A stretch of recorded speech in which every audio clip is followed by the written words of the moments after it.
BNP chairperson Begum Khaleda জিয়ার উন্নত চিকিৎসার সময়ে এবার কেন কাতার এয়ার অ্যাম্বুলেন্স পাঠাচ্ছে না, এই প্রশ্নটি শুধু চিকিৎসা সংক্রান্ত নয়, এর পেছনে রয়েছে জটিল কূটনৈতিক সমীকরণ। কারণ অতীতের তুলনায় তুলনামূলকভাবে ভালো অবস্থাতেও কাতার অ্যাম্বুলেন্স পাঠিয়েছিল।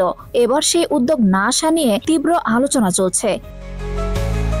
বিশেষজ্ঞদের মতে বিষয়টি সহজভাবে দেখলে ভুল হবে। এটি পরিণত হয়েছে এক কূটনৈতিক খেলায়, যেখানে ভারত ও তাদের বাংলাদেশি মিত্ররা প্রভাব বিস্তার করতে সক্ষম হয়েছে। সাম্প্রতিক সময়ে তুরস্কের বাংলাদেশ সংশ্লিষ্ট অবস্থা নিয়ে প্রশ্ন তুলতে সক্ষম হয় ভারতপন্থী কিছু গ্রুপ। তার ফলে কাতার তুরস্ক বাংলাদেশ ত্রিভুজ সম্পর্ক নতুন করে আলোচনায়। স্মরণযোগ্য, শেখ হাসিনা সরকারের গুম, খুন ও মানবাধিকার ইস্যুতে এক সময় তুরস্কের সঙ্গে বাংলাদেশের সম্পর্ক উত্তপ্ত ছিল। কিন্তু 2017 সালে রোহিঙ্গা সংকট দুই দেশকে কাছাকাছি আনে। তুরস্ক শুধু আন্তর্জাতিক প্ল্যাটফর্মে সমর্থনই দেয়নি, ড্রোন প্রযুক্তি ও আকাশ প্রতিরক্ষা ব্যবস্থায়ও বাংলাদেশের পাশে দাঁড়িয়েছিল, যা ভারতকে অস্বস্তিতে ফেলে।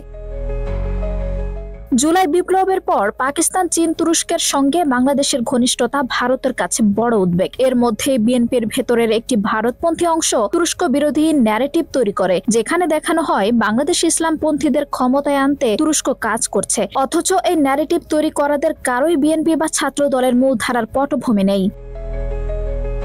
তুরস্ক যেহেতু কাতারের ঘনিষ্ঠতম মিত্র, সেহেতু তুরস্ককে ঘিরে নেতিবাচক প্রচারণাকে কাতার ভালোভাবে নেয়নি বলেই বিশ্লেষকদের মত। ফলে বিএনপির মানবিক আবেদন সাড়া পাচ্ছে না। এদিকে চীন সবচেয়ে আগে এগিয়ে আসে এয়ার অ্যাম্বুলেন্স, চিকিৎসক দল ও হাসপাতাল প্রস্তুত রাখে। পরে প্রতিযোগিতায় নামে ভারতও।